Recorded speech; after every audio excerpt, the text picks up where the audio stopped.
विस्काल Barça दोस्तों, Barcelona का pre season खत्म हो चुका है और एक हाई नोट पे खत्म किया है हम लोगों ने। 5-0 की विक्ट्री हमने ली है अगेंस्ट कोमो और गैम्पर ट्रॉफी हमने जीता है। इसमें 2 गोल आए हैं लमीन यमाल से, 2 गोल आए हैं फर्मीन लोपेज़ से और 1 आया है रफीनिया से। पूरे मैच के बारे में बात करेंगे हम। लेकिन उससे पहले इस इन मैचेस में हम लेवेंडोव्स्की अवेलेबल नहीं थे, तो उस जगह पे हम रैशफोर्ड को एज़ अ नंबर 9 खेलते हुए देख रहे थे। डैनी ओल्मो अवेलेबल नहीं थे, तो उसकी जगह पे फर्मीन लोपेज़ खेल रहे थे। अब मैच पे आएँगे, उससे पहले बात कर लेते हैं कि इस मैच का हमें मतलब इस मैच को हम लोग किस तरीके से गए। फ्रेंडली मैच है, प्री सीज़न मैच है, तो इसका क्या ही इतना इम्पोर्टेंस है। लेकिन इम्पोर्टेंस है मेरे दोस्तों। जिस तरीके का टेस्टिंग हमने किया है आज रैशफोर्ड को नंबर 9 के पोज़ीशन पे देख के रफीनिया को ऑन द लेफ्ट, हमें कहीं न कहीं वो ग्लिम्प्स मिला ही, कहीं न कहीं हमें वो लीथलनेस अभी भी मिल नहीं रही है रैशफोर्ड से, उसके बारे में बात करेंगे। लेकिन उससे पहले आते हैं कि इन पूरे मैचेस में जो ये 5 इस पूरे 90 मिनट के मैच में जो 5 गोल पड़े हैं, क्या Barcelona has only these chances? No. Uh, इस मैच में जितने चांसेस हमें मिले थे, हमें कहीं न कहीं अराउंड 8 7 से 8 गोल मारने चाहिए थे। जिस तरीके का ट्रांज़िशन हो रहा था, हम सबको पता है कि अगर हम लास्ट सीज़न भी देखेंगे कि बार्सिलोना का जो प्लेइंग स्टाइल है वो हाई लाइन है। हम सबको पता है ऑफसाइड ट्रैप है, दैट्स फाइन। बट हम लोगों ने ये भी देखा है कि पहले 10 से 15 मिनट बार्सिलोना हमेशा वल्नरेबल रहती है। That is the time we are the most uh, हम वो स्पेसेस छोड़ देते हैं जहाँ पर ओपोनेंट वो रन निकाल सके, वो अपॉर्च्युनिटीज़ क्रिएट कर सकें कि उस टाइम पे हम लोग अपने आप को सेट कर रहे होते हैं ऑफसाइड ट्रैप जस्ट हम लोग we are getting into it. So उस टाइम पे हम लोग सबसे ज़्यादा वल्नरेबल रहते हैं। तो उ और इस मैच में भी हमें वही दिखा। हालाँकि जब ये ऑफसाइड जो 10 से 15 मिनट पहले हम लोग सेटल डाउन हो रहे थे, कोमो ने brilliant chances they created, but हाँ, उन्होंने उस पे कैपिटलाइज़ नहीं कर पाए। और डाउन द लाइन जब कोमो कैपिटलाइज़ नहीं कर पा रही थी और बार-बार ऑफसाइड ट्रैप में पड़ रही थी, तो कोमो का जो कोच है, so he was getting frustrated and वो समझ में आता है। And but looking coming to Barcelona, Como played a very good game overall. But अगर हम लोग बार्सिलोना के ऊपर आते हैं, हम लोग को सबको पता था आई थिंक कि बार्सिलोना ये मैच जीतने वाली है। एनीवे, बट फिर भी हम लोग कुछ माइन्यूट अगर हम लोग चीज़ों के बारे में बात करें, तो लेवेंडोव्स्की अवेलेबल नहीं थे, उसकी जगह पे हमने रैशफोर्ड को खिलाया। He was very good, he was more confident pitch पे, वो दिख रहा था जब वो नंबर 9 पे खेल रहे थे throughout this training with the team.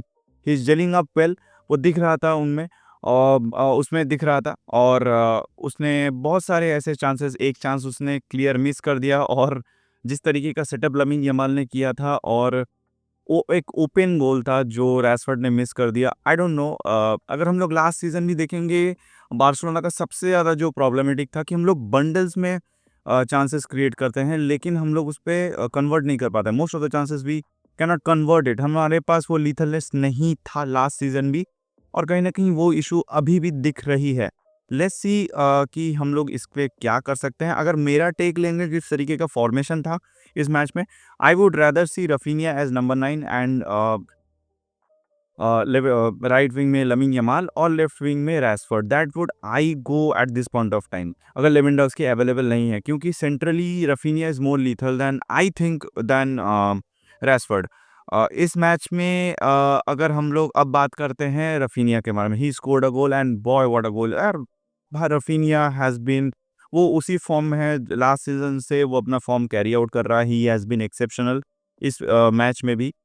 उसने अपना जॉब प्रॉपर्ली डिलीवर किया जो उसको दिया गया था एज अ लेफ्ट विंगर, जो कि वो लास्ट सीजन भी किया था। So nothing to talk much about Raphinha. We can say he is that reliable left winger जो जिसने अपने आप को पुश करके यहाँ तक लाया है, and he is that reliable of a player.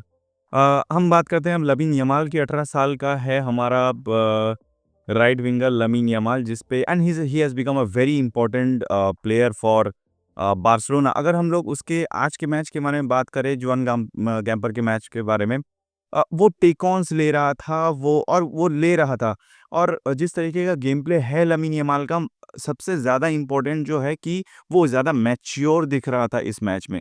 वो डिसीज़न मेकिंग जो कहीं न कहीं लास्ट लास्ट सीज़न में हमें थोड़ा-सा ऑफ दिख रहा था, मैच्योरिटी नहीं थी, एक्सपीरियंस शायद नहीं था उतना जो इम्पोर्टेंट मैचेस में आता है, तो वो मैच्योरनेस ज़्यादा दिख रही थी कि किस टाइम पे मुझे पास ऑन कर देना है, कहाँ पर मैं ज़्यादा it comes with the time, वो मैच्योरिटी ज़्यादा दिख रही थी।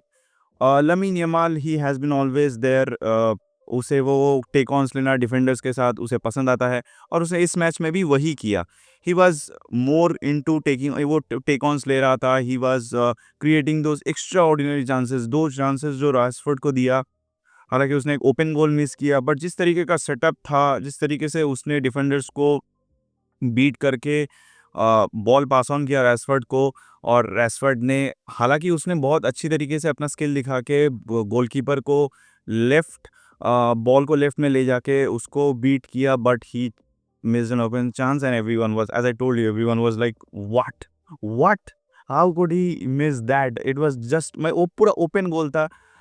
वो मिस किया, बट जिस तरीके का सेटअप था, लमीन यमाल जिस तरीके का सेटअप था, जिस तरीके का वो प्ले मेकिंग कर रहा था, जिस तरीके से he is not just important for the right wing, वो रन्स निकालना, वो डिफेंडर्स को टेक ऑन करना या फिर सिर्फ गोल स्कोर करना, वो इतना इम्पोर्टेंट बन चुका है बार्सिलोना के लिए, क्योंकि जिस तरीके का वो प्ले मेकिंग में हेल्प करता है, सेटअप करने के लिए हेल्प करता है, that I think that is the most important role that Lamine Yamal has been playing and nonetheless he is much mature right now, जिस तरीके का वो गेम लास्ट मैच में दिखाया। So now coming on to Dani Olmo available नहीं था, उस जगह पे फर्मीन लोपेज खेले and boy boy arrived, boy stepped up, हमारा लोपेज, फर्मीन लोपेज, वो अपना स्टेप अप किया, 2 गोल स्कोर किए एंड वो दिख रहा था कि वो अटैकिंग के लिए वो ही इज़ देयर टू, उसे गोल दिख रहा था और उसे गोल मारना था और उसने वो 2 गोल स्कोर किए। एंड जिस तरीके का मोबिलिटी वो दिखा रहा था, मैंने पिछले कई वीडियोज़ में बोला था कि फर्मीन लोपेज़ को अगर उतना जिस तरीके का रूमर्स आ रहे थे कि फर्मीन लोपेज़ को सेल करने का ऑप्शन रूमर्स आ रहे थे एंड जिस तरीके का मैंने बात कहा था कि ये जो प्लेयर है, अगर इसे ज़्यादा मिनट्स दिया गया, he is going to prove, he is going to fight for that position and I think Dani Olmo has a very, very competitive spot to fight for because इस तरीके का प्लेइंग स्टाइल, अगर इस तरीके का game Fermin Lopez continues like this, if he continues like this, I think Dani Olmo के लिए एक बहुत बहुत बड़ा हेडेक बन सकता है कि उसका वो पोजीशन के लिए फर्मीन लोपेज फाइट कर रहा है।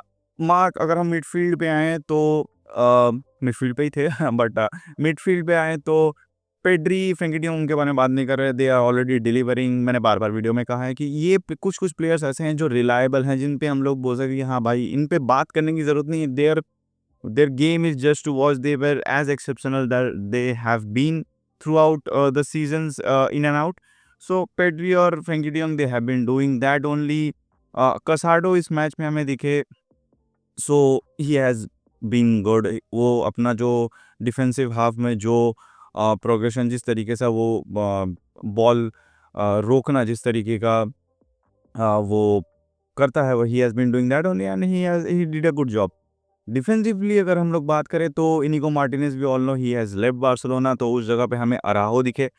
अराहो के साथ मुझे लगता है कि जिस तरीके का मैच हमने देखा, उस तरीके का I think he played a very decent game, बहुत अच्छा गेम खेला। ऑफसाइड ट्रैप में वो अच्छा कर रहा था, ऐसा नहीं कि वो मिस कर रहा था। He was good at this game. और जिस तरीके का मुझे भी कहीं न कहीं लगता है कि he is not a fan favourite, जैसे कि मैंने भी पहले वीडियो में कहा था कि ही आई डोंट थिंक कि ही वो जिस तरीके का डिफेंसिवली जिस तरीके का क्लास हमें चाहिए, he is a very defensively very good, but जो इम्पोर्टेंट मैचेस होते हैं जहाँ पर हमें क्रूशियली हमें वो एक्सेप्शनल परफॉर्मेंस चाहिए जो इनिगो मार्टिनेज देता था, कहीं न कहीं अराहो वो दे पाएगा कि नहीं मुझे पता नहीं, but let's, he is our boy. अगर वो बार्सिलोना का एम्ब्लेम लेके ग्राउंड पे उतर रहा है, then he is our boy and we need to give him that support, that love, कि उसको वो कॉन्फिडेंस मिले। एंड आई होप कि इनिगो मार्टिनेज अभी नहीं है और उसे स्टेप अप करना है, तो I hope and I wish कि Araujo steps up and delivers. And मुझे लगता है कि अराहो अगर ये करता, I think I would be the most happy, one of those Barca fan who will be happy कि हाँ भाई, हमने सोचा था कि जिस तरीके के रफीने के टाइम पे हमने सोचा था कि सेल कर दो भाई, लेकिन इस टाइम पे अगर अराहो स्टेप अप करता, आई थिंक हु केयर्स, गलत अगर इस तरीके का गलत होना है तो मैं होने के लिए तैयार हूँ। But अराहो did a very good game last season, मतलब लास्ट गेम। और उसकी जगह पे हम हमारे पास एरिक गार्सिया थे, मतलब एरिक गार्सिया खेल रहे थे on the, so everyone did a good defensively.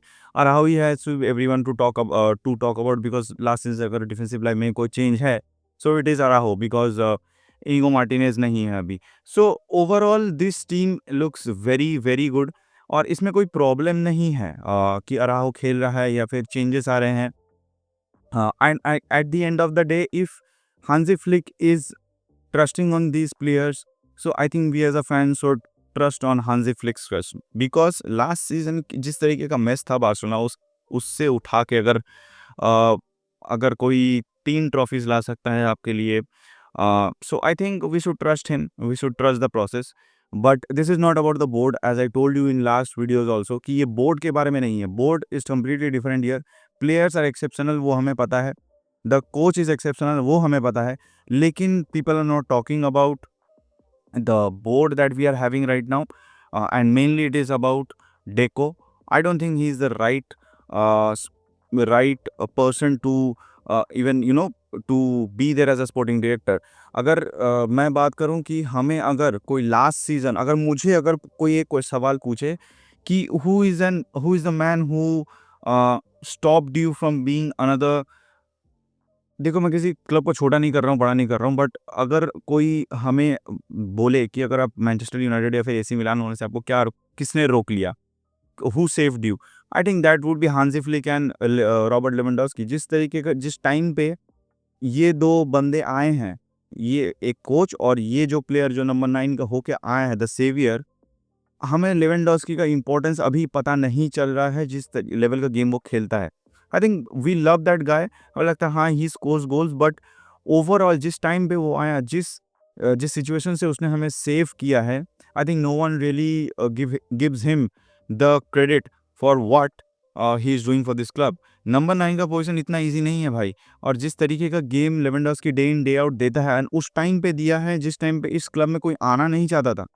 सो हाँ, Laporta did a very good job in bringing him in, but फिर भी मैं कहूँगा कि बोर्ड इस एज अ शॉर्ट में अगर बोलूँ कि बार्सिलोना का हमेशा ये रहा है कि एज अ टीम का जो परफॉर्मेंस है, कलेक्टिव परफॉर्मेंस है, वो कहीं ना कहीं छुपा देता है। बोर्ड का जो फेलियर है, बोर्ड का जो करप्शन है, वो छुपा देता है। So this is a whole lot different thing to talk about. I am really not happy about this board performance, वो स्पोर्टिंगली हो या फिर एनी अदर वे। क्योंकि लास्ट सीजन लपोर्ता जब लपोर्ता ने इलेक्शन जीता था, तो उसने कहा था कि he will be keeping Messi, but at the end of the day उसने इलेक्शन जीता और he let go Messi. It's not important कि भाई मेसी गया, लेकिन जिस तरीके से तुमने इलेक्शन जीता और यूज़ करके मेसी को, and I am not that kind of a guy कि अगर मेसी चला गया तो क्लब खत्म हो गया, क्लब से प्यार नहीं है। I still love this club and I am a Barca fan till my last breath. But जिस तरीके का तुम ऑपरेट कर रहे हो, तुम इस सीजन भी प्लेयर्स को ला रहे थे कि बता के कि तुम 1:1 में हो गए हो, 1:1 में आ जाओगे। What happened, where is the 1:1? None. सो यही बात है कि आप झूठ बोल रहे हैं, बार बार आप पीआर चला रहे हैं कि ये हो जाएगा, वो हो जाएगा, लेकिन हो कुछ नहीं रहा है। Changes are not coming. और इस इस वीडियो पे अगर आप, मतलब मैं इस पे कंप्लीटली सेपरेट एक वीडियो बनाने वाला हूँ, that's a different thing. But coming to the main thing कि इस फ्रेंडली मैच में at the end of the day ये बार्सिलोना टीम कैसी लग रही है, दे आर एक्सेप्शनल। बहुत अच्छी तरीके का गेम उन्होंने खेला है, और next season is very promising, जिस तरीके का गेम उन्होंने पुटअप किया है। लेट्स सी होप कि सीज़न तो शुरू ही होने वाला है अब। देखते हैं अब क्या हो रहा है, इस साल हम लोग चैंपियंस लीग जीत पाते हैं कि नहीं, फिंगर्स क्रॉस्ड। बट अदर्स बहुत सारे और ट्रॉफीज भी हैं, so we will also be looking to that, but hopefully और we will be doing good, and at the end of the day, let's be happy at least for हमने जीता है, हम लोग अच्छा कर रहे हैं और होपफुली ये जो फाइनेंशियल मेस है वो उससे भी हम लोग बाहर जाएंगे और we will be live in the glory that we are chasing still now. हम लोग पहले एक ग्लोरी में जीते थे कि हाँ Barcelona is one of the biggest clubs. बस बिगेस्ट क्लब नाम नहीं होने से होना चाहिए, आपको करना भी पड़ता है। I am not saying anything bad, I am not taking down Barcelona, but I am talking the truth that every fan needs to understand कि ये जो क्लब है इसका प्लेयर्स बहुत अच्छे हैं, players are there because La Masia is there, but board has been always be the same. ये जो सेवियर का टैग लगा के घूम रहे हैं सब लोग बोर्ड पे कि हमने बचा लिया, हमने बचा लिया, बचाए अभी तक नहीं है, चल रहा है। Everything is the same is until unless is it is done. Don't put things on media PR ताकि आपको आपका इमेज बचा के रखे। So that's it for this video guys. आपको क्या लगता है वो मैनेजमेंट के बारे में? जितना मैंने छोड़ा बहुत कहा, I will make a separate video on this, but I have my opinion on this. आपको इस टीम के बारे में क्या लगा? आपको ये गेम देख के कैसा लगा बार्सिलोना का? आपको क्या लगता है कि डाउन द सीजन बार्सिलोना कैसा करेगी? मुझे कमेंट सेक्शन में ज़रूर बताइएगा। अब टिल नेक्स्ट वीडियो गाइस, विस्काल Barca and hopefully Barca does as always good and great.